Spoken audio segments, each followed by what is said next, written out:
CNN's Jake Tapper calls his new book a tragedy, and it might be for more than he intends. He co-authored Original Sin with Axios' Alex Thompson. The book alleges there was a cover-up of Joe Biden's rapid decline while he was still in office. Tapper plugged it repeatedly on CNN and got rid for it on The Daily Show. Take a look.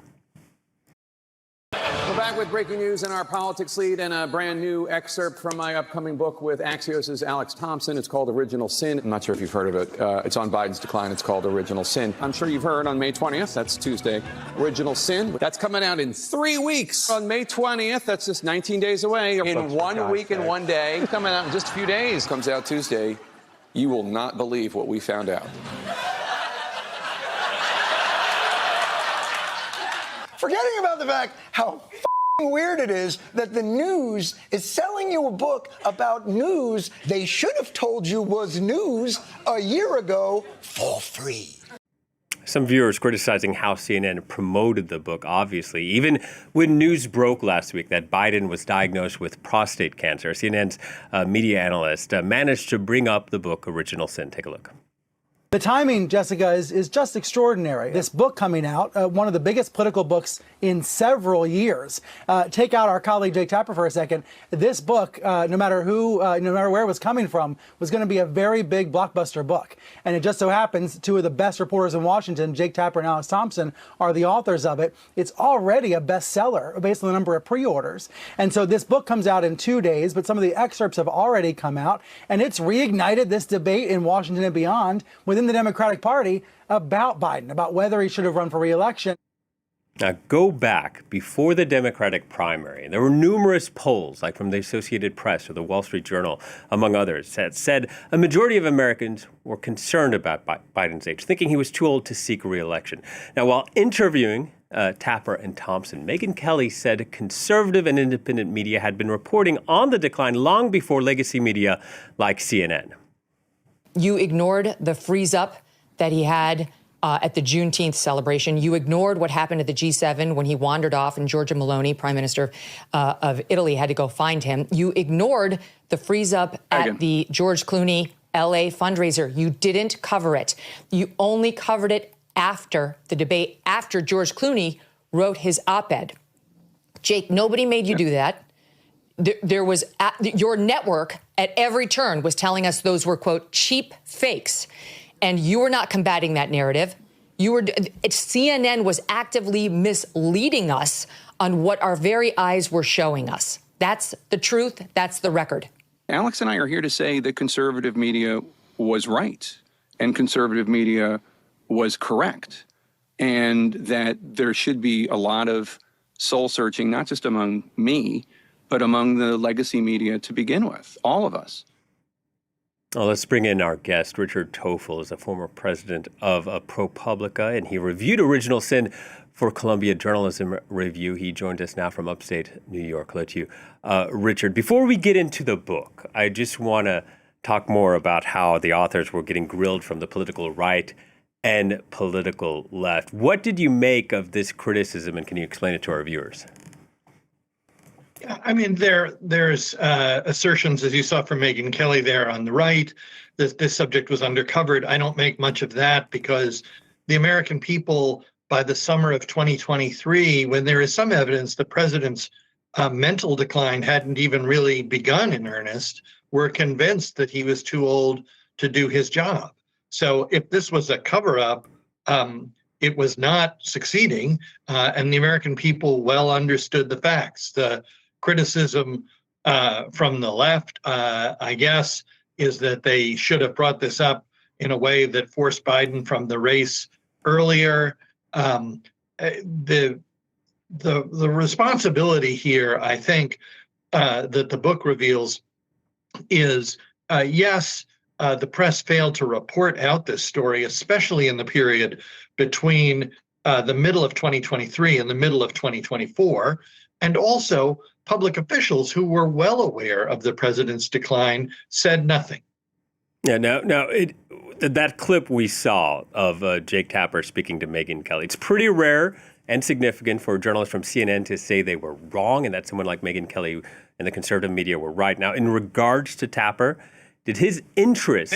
And let's just be clear, William. Yeah. I actually don't agree with that. Okay, well, I don't agree with that. And it's actually not consistent with the book. Yeah. The book says that the president's mental decline did not really begin in earnest until the middle of 2023, that his physical decline clearly, there's no question, began before that, but that his problems doing his job and his limitations in doing his job really did not begin until the middle of 23. Well, let's stay on that then. You were looking at the timing when you reviewed this book and also the hundreds of people that they supposedly interviewed. Did you have any issues with who they spoke to or who those sources were in the book? No, I don't. The one shame of it is they spoke to a couple of hundred people and they ended up with only about a dozen sources who were willing to say on the record by name that they saw the president's stability before the debate in the middle of 24. Yeah, now I'm wondering about when we saw Tapper plugging this book on CNN. Did his interest to write this book go against his duties as a news journalist, sitting on that information, sitting on that? Should he have had a duty to put it out in the public? I don't think there's any evidence anybody was sitting on this information. The only on-the-record sources that were published before the debate asserting that the president was in mental decline as opposed to physical decline, which is very different, right, were a few Republican members of Congress and only 3 weeks before the debate in the Wall Street Journal. So, the idea that there was a press conspiracy to not report what they knew, there's simply no basis for that. What there was a press failure to report out what the American people already believed. But that press failure, that's not Tapper's allegation. That's yours. Tapper more laying the blame on the Democratic elite and the Biden inner circle, right? That's what they do in the book. I think the book's greatest failing is it fails to hold the press to account for the American people, as I say, had reached a conclusion by the middle of 23. The president wasn't up to his job. That needed to be reported out, and it wasn't for a year. Yeah, and in general, the author's blaming the politicians. One of the things that I think, from what I haven't gotten to read the book yet, but one of the questions it raises is how much did Kamala Harris know? So this is interesting. The book is about 310 pages long, and it doesn't get to this question, which I think is a really important one. It didn't address this until page 299. Then it takes it up for 2 pages. And it says, she says, when I saw him, he was fine. And they say, she may well be right because vice presidents don't see presidents very often. But in fact, they even the authors of the book undertook no effort to find out how much time she was alone with the president. And it's almost certainly the case that given their other reporting about what people saw between the middle of 23 and the middle of 24, she should have seen enough to have serious questions. And when you look at the White House press score, why do you think they didn't press the Biden administration on this issue more often or at all?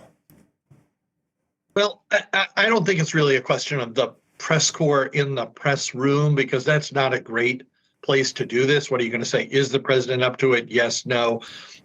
What really was necessary here was serious reporting. And unfortunately, no one on the right or the left or the center or anywhere took the time or made the effort to successfully report out what this book now reveals people could have found in this period between the middle of 23 and the middle of 24. And all this coming, of course, at a time when the press is under a lot of pressure in the United States, isn't it? There's sort of an attack on press liberty, there's issues about self-censorship. So the climate for journalists working in America, not really that conducive to extra criticism. This is a moment when they need to try to boost their credibility and not take a hit against them, right?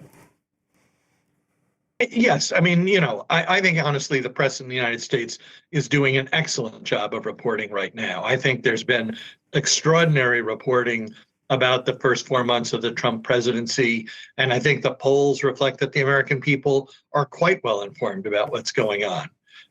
People are going to take shots at the press. The press is not perfect. I think this is a matter in which the press performance was disappointing. Ironically, I think its performance this year has been much better than it was in this key period.